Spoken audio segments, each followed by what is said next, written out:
Dina adalah seorang gadis berusia 23 tahun. Sebagai gadis desa, dirinya telah menunjukkan bakat sepak bolanya sejak usia dini. Dia tumbuh di lingkungan yang penuh semangat olahraga, di mana sepak bola adalah bagian dari kehidupan sehari-hari. Walaupun banyak yang menasehatinya, Dina tetap memilih bermain sepak bola dengan anak-anak lelaki di lingkungan sekitarnya. Hal ini membuktikan bahwa kemampuannya tak kalah dari anak-anak lelaki. Dia dikenal karena kecepatan, teknik menggiring bola, dan kecerdasan strategisnya. Bahkan seringkali performanya mengalahkan anak-anak lainnya.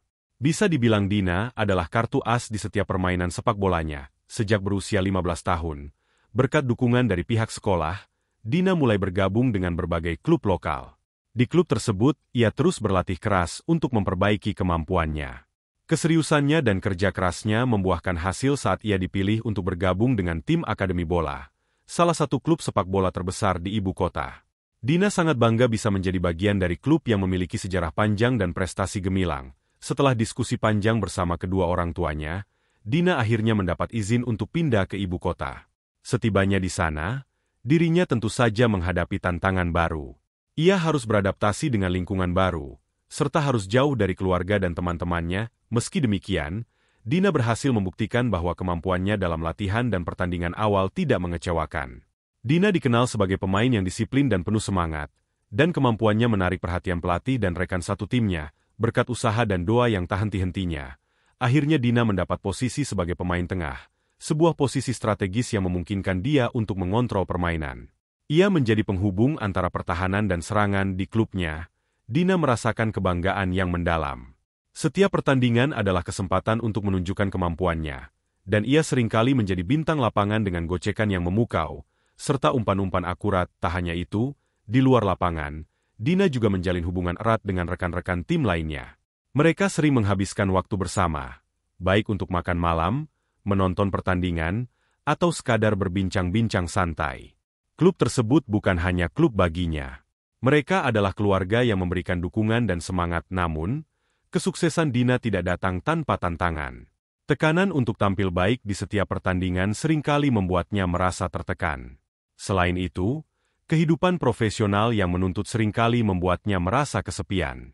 Ia harus menghadapi ekspektasi tinggi dari manajemen klub, penggemar, dan media.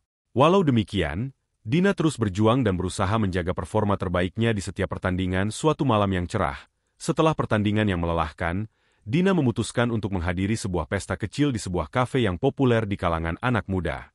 Pesta ini diadakan oleh salah satu teman dekatnya, dan Dina merasa ini adalah kesempatan yang sempurna untuk melepas penat dan bersenang-senang. Ia datang bersama beberapa rekan timnya, yang juga merasakan kebutuhan untuk beristirahat dan menikmati waktu di luar lapangan. Di kafe tersebut, suasana sangat meriah. Musik yang mengalun keras dan cahaya lampu disko menciptakan atmosfer yang penuh energi. Dina dan teman-temannya menikmati malam itu dengan penuh semangat. Mereka berbincang, tertawa, dan menari, meninggalkan sejenak semua beban yang biasa mereka hadapi di lapangan sepak bola. Dina terlihat sangat bahagia dan bebas, mengenakan gaun hitam sederhana yang membuatnya merasa nyaman dan santai. Namun, kegembiraan malam itu tidak bertahan lama. Beberapa pengunjung kafe yang tidak dikenal Dina mengambil foto-foto dan video dari pesta tersebut. Foto-foto itu, yang menunjukkan Dina dalam keadaan yang lebih santai dan kurang formal daripada citra profesionalnya, mulai tersebar di media sosial. Pada awalnya, Dina tidak menyadari dampak dari penyebaran foto-foto tersebut. Ia menganggapnya sebagai hal yang tidak terlalu penting dan berlanjut menikmati malamnya.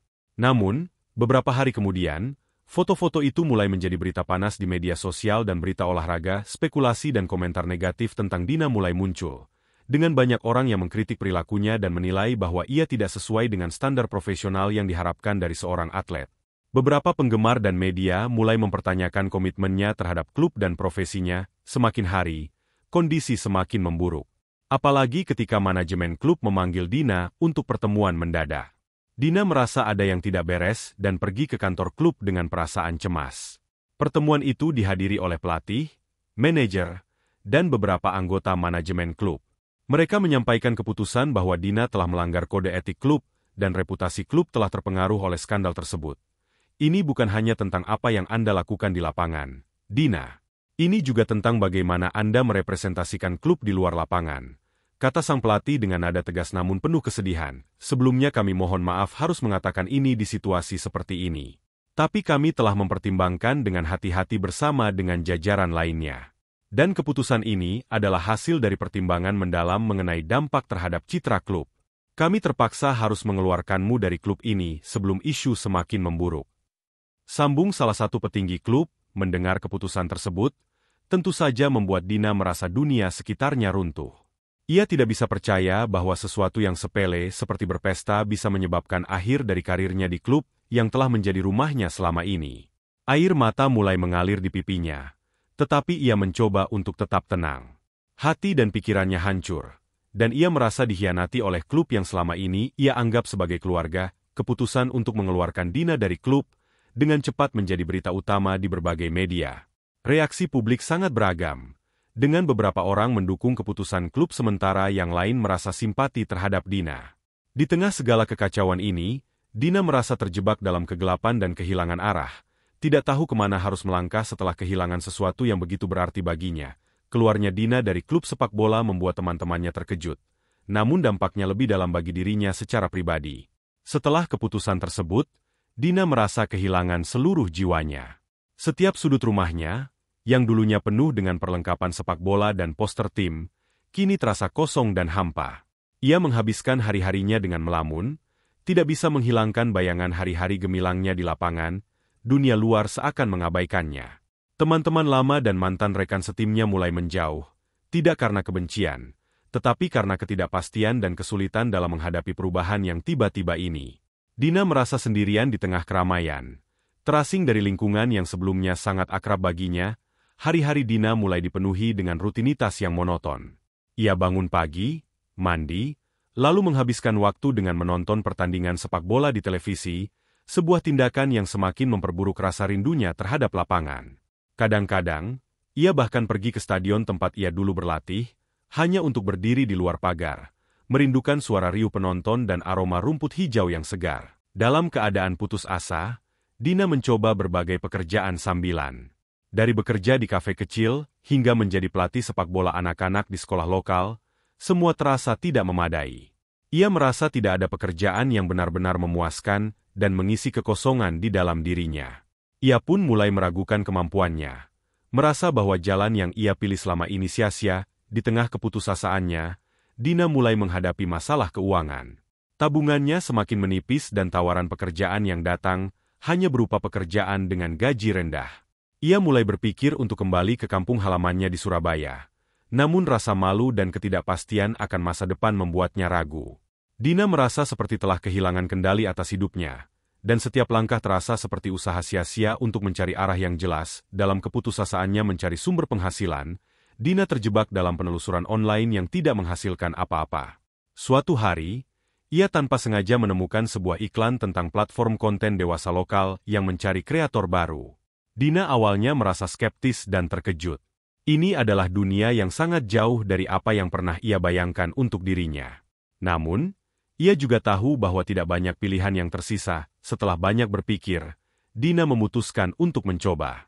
Ia merasa terjebak dalam dilema moral dan emosional, tetapi dorongan untuk mengatasi kesulitan finansial membawanya ke keputusan ini. Ia berusaha untuk memisahkan dirinya dari keputusan itu, melihatnya sebagai langkah pragmatis daripada pilihan hidup yang ideal. Dina mulai dengan membuat beberapa konten, mencoba menyesuaikan diri dengan format dan audiens yang ada di platform tersebut. Awalnya, ia merasa tidak nyaman dan canggung, tetapi lambat laun ia mulai merasa lebih percaya diri. Pekerjaan ini memberikan fleksibilitas yang tidak pernah ia miliki sebelumnya dan, yang lebih penting, penghasilan yang cukup untuk memenuhi kebutuhannya. Meskipun ia mulai mendapatkan uang dalam jumlah yang signifikan, rasa sakit hati dan kekosongan emosional tetap ada. Dina merasa tertekan dengan perubahan drastis dalam citra dirinya, dan seringkali merasa terasing dari siapa dirinya yang sebenarnya. Ia bahkan mengalami serangan kecemasan saat menghadapi komentar negatif dan pandangan sinis dari orang-orang di sekelilingnya. Meski mendapatkan penghasilan yang memadai, Dina masih berjuang untuk menemukan kedamaian dalam dirinya. Ia mulai menjalani terapi untuk menghadapi trauma emosional dari pemecatan dan perubahan besar dalam hidupnya. Terapi ini membantunya memahami dan mengatasi rasa kehilangan dan ketidakberdayaan yang ia rasakan. Ia mulai belajar untuk merangkul bagian-bagian dirinya yang pernah ia abaikan, seperti keinginan untuk mengungkapkan diri melalui seni atau kegiatan kreatif lainnya. Suatu hari, saat Dina sedang bersantai di kafe favoritnya, ia bertemu dengan seorang pelatih sepak bola dari sebuah klub lokal. Mereka mulai berbicara, dan pelatih tersebut mengungkapkan minat untuk menggunakan pengalaman Dina dalam sepak bola untuk melatih pemain muda. Ini adalah tawaran yang tidak pernah ia bayangkan, tetapi yang membuatnya terinspirasi. Dina menerima tawaran tersebut dan mulai melatih tim sepak bola pemuda di akhir pekan. Aktivitas ini memberikan rasa kepuasan yang tidak dapat diukur dengan uang. Meskipun ia tidak lagi bermain di lapangan, mengajarkan keterampilan sepak bola dan berbagi pengetahuan dengan generasi muda membantunya merasa terhubung kembali dengan dunianya yang sebenarnya. Ia kembali merasa hidup dan bersemangat. Seolah-olah hal buruk tak pernah terjadi dalam hidupnya. Seiring berjalannya waktu, perlahan, Dina mulai merasa lebih tenang. Mulai menerima apa yang telah terjadi pada hidupnya. Ia menyadari bahwa hidupnya mungkin tidak berjalan seperti yang direncanakan, tetapi ia masih bisa menemukan cara untuk berkontribusi pada dunia sepak bola. Cinta dan dedikasinya terhadap olahraga tidak hilang, melainkan berubah bentuk. Dina memahami bahwa meskipun karir profesionalnya mungkin berakhir, hidupnya tetap memiliki makna dan nilai. Dalam momen introspeksi yang mendalam, Dina melihat kembali perjalanan hidupnya dengan penuh rasa syukur.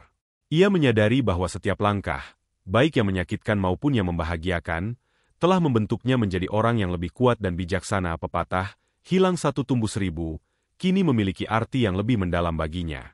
Meski ia kehilangan satu hal yang sangat berharga, ia menemukan cara untuk berkembang dan menemukan kebahagiaan di tempat yang tak terduga.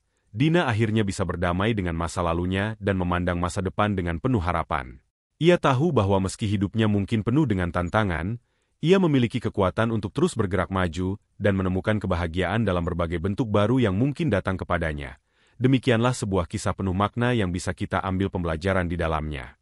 Semoga kisah ini bisa memberikan nilai positif bagi penonton sekalian. Terima kasih telah menonton video ini sampai akhir. Sampai jumpa di kisah-kisah inspiratif lainnya. Jangan lupa like, subscribe dan tinggalkan jejak kalian di kolom komentar.